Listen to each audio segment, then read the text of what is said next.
Hi hello ಎಲ್ಲರಿಗೂ ನಮಸ್ಕಾರ. ನಾನು ಶೋಭಾ. ಇವತ್ತು ನಾನು ಮಾವಿನ ಹಣ್ಣಿನ 3 ರೆಸಿಪಿಗಳನ್ನು ಒಂದೇ ವಿಡಿಯೋದಲ್ಲಿ ಮಾಡಿ ನಿಮಗೆ ತೋರಿಸ್ತಾ ಇದ್ದೀನಿ. ಹೇಗೆ ಮಾಡೋದು ಅನ್ನೋದನ್ನು ನೋಡ್ಕೊಂಡು ಬರೋಣ.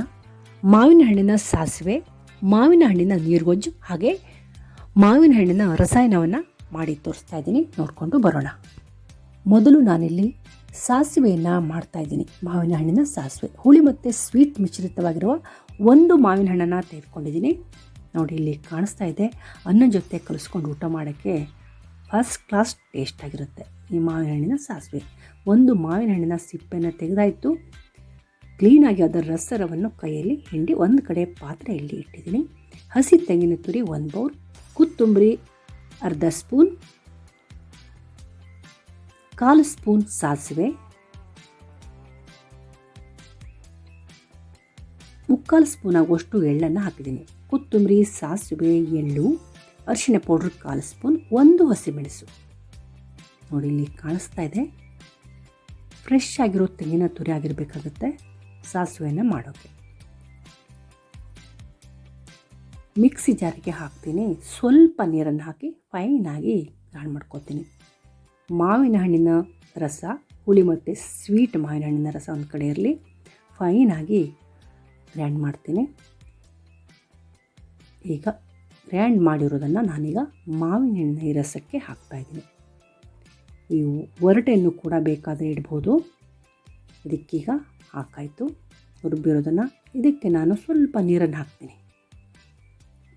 ಸ್ವಲ್ಪ ನೀರು ಹಾಕಿದರೆ ಪರವಾಗಿಲ್ಲ, ಯಾಕೆಂದರೆ ಎಲ್ಲವೂ ಕ್ಲೀನಾಗಿ ಬಂದುಬಿಡುತ್ತೆ. 1 ಬೌಲ್ ಆಗುವಷ್ಟು ಗಟ್ಟಿ ಮೊಸರನ್ನು ಹಾಕ್ತಾಯಿದ್ದೀನಿ ರುಬ್ಬಿರೋದಕ್ಕೆ. ರುಚಿಗೆ ತಕ್ಕಷ್ಟು ಉಪ್ಪು, ಬೆಲ್ಲವನ್ನು ರುಚಿಗೆ ತಕ್ಕಷ್ಟು. ಸ್ವಲ್ಪ ಜಾಸ್ತಿ ಸ್ವೀಟಾಗಿರುತ್ತೆ ಸಾಸಿವೆ ಅಂದರೆ. ಸಾಸಿವೆ, ಎಣ್ಣೆಯನ್ನು ಹಾಕಿ ಒಗ್ಗರಣೆಯನ್ನು ಹಾಕಿದ್ದೀನಿ. ತೆಂಗಿನ ಎಣ್ಣೆಯನ್ನು ಹಾಕಿ ಫೈನಲಿ ಸಾಸಿವೆ ರೆಡಿ ಆಯಿತು. ಈಗ ಮಾವಿನ ಹಣ್ಣಿನ ನೀರುಗೊಜ್ಜನ್ನು ಮಾಡ್ತಾಯಿದ್ದೀನಿ. ನೋಡಿ, ಇಲ್ಲಿ ಕಾಣಿಸ್ತಾ ಇದೆ. ಇದು ಕೂಡ ಅನ್ನ ಜೊತೆ ಕಲಿಸ್ಕೊಂಡು ಊಟ ಮಾಡೋಕ್ಕೆ ಟೇಸ್ಟ್ ಆಗಿರುತ್ತೆ. ನೀರುಗೊಜ್ಜನ್ನು ಮಾಡಲಿಕ್ಕೆ 2 ಹುಳಿ ಮತ್ತು ಸ್ವೀಟ್ ಮಿಶ್ರಿತ ಮಾವಿನ ಹಣ್ಣನ್ನು ತೆಗೆದುಕೊಂಡಿದ್ದೀನಿ. ಸಿಪ್ಪೆಯನ್ನು ತೆಗೆದಾಯಿತು, ಒಂದು ಕಡೆ ಇಟ್ಟಿದ್ದೀನಿ. ಎಲ್ಲವನ್ನು ಕೈಯಲ್ಲಿ ಚೆನ್ನಾಗಿ ಹಿಂಡಿ ರಸವನ್ನು ಒಂದು ಕಡೆ ಪಾತ್ರೆಯಲ್ಲಿ ಇಡ್ತೀನಿ. ನೋಡಿ, ಇದಕ್ಕೆ ನಾನು ರುಚಿಗೆ ತಕ್ಕಷ್ಟು ಉಪ್ಪನ್ನು ಹಾಕ್ತೀನಿ. ಕೈಯಲ್ಲಿ ಕ್ಲೀನಾಗಿ ಮಾಡ್ತೀನಿ.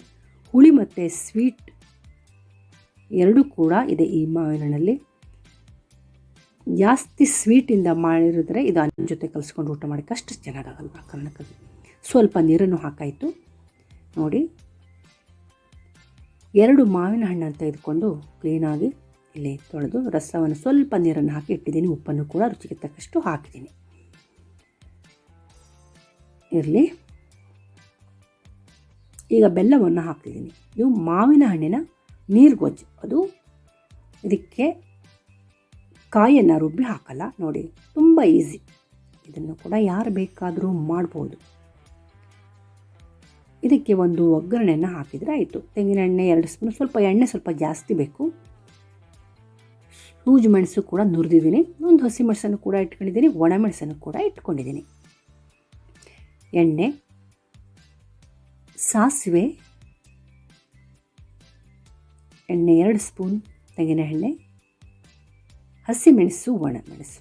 ಹಸಿಮೆಣಸು 1, ಒಣಮೆಣಸು 1.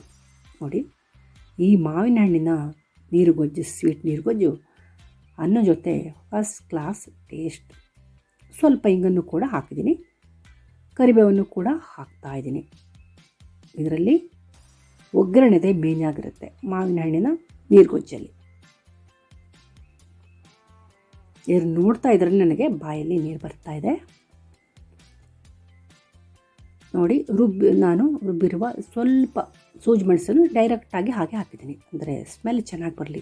ಸ್ವಲ್ಪ ಖಾರ, ಸ್ವಲ್ಪ ಸ್ವೀಟು ಕೂಡ. ಮಾವಿನ ಹಣ್ಣಿನ ನೀರುಗೊಜ್ಜು ರೆಡಿ ಆಗೇ ಬಿಡ್ತು. 3ನೇ ರೆಸಿಪಿ ಮಾವಿನ ಹಣ್ಣಿನ ರಸಾಯನ. ಕ್ಲೀನಾಗಿ ಸಿಪ್ಪೆಯನ್ನು ತೆಗೆದಾಯಿತು. ಚಿಕ್ಕದಾಗಿ ಕಟ್ ಮಾಡಿ ಇಲ್ಲಿ ಇಟ್ಕೊಂಡಿದ್ದೀನಿ. ಇದಕ್ಕೆ ಚಿಟಿಕೆ ಉಪ್ಪನ್ನು ಹಾಕ್ತಾಯಿದ್ದೀನಿ. ಇದು ಮಾವಿನ ಹಣ್ಣಿನ ರಸಾಯನ ಅದಕ್ಕಾಗಿ ಸ್ವಲ್ಪ, ಅಂದರೆ ಸೌಳಾಗಬಾರ್ದು ಅಂತ ಉಪ್ಪನ್ನು ಹಾಕ್ತಾಯಿದ್ದೀನಿ. 1 ಬೌಲ್ ಆಗುವಷ್ಟು ಸಕ್ಕರೆ. ಹಾಗೇ ಬಿಡ್ತು ಇನ್ನೇನು. ಈಗ 1 ಬೌಲ್ ಆಗುವಷ್ಟು ಗಟ್ಟಿ ಹಾಲನ್ನು ಹಾಕಿದ್ದೀನಿ. ಸ್ವಲ್ಪ ಏಲಕ್ಕಿ ಪೌಡ್ರನ್ನು ಹಾಕಿದರೆ ಆಯಿತು. ಹಾಕಿದ್ದೀನಿ. ಮಾವಿನ ಹಣ್ಣಿನ ರಸಾಯನ ಕೂಡ ಹಾಗೆ ಬಿಡ್ತು. ಚಪಾತಿ, ದೋಸೆ, ರೊಟ್ಟಿ ಎಲ್ಲರ ಜೊತೆಗೂ ಕೂಡ ಈ ರಸಾಯನ ಅದ್ಭುತ ಟೇಸ್ಟ್. ತುಂಬ ರುಚಿಯಾದ ಮಾವಿನ ಹಣ್ಣಿನ ರಸಾಯನ ರೆಡಿ ಆಯಿತು. ಆಮೇಲೆ ಲಾಸ್ಟಿಗೆ ಕೊನೆಯಲ್ಲಿ ಸ್ವಲ್ಪ ತುಪ್ಪವನ್ನು ಹಾಕಿದ್ದೀನಿ.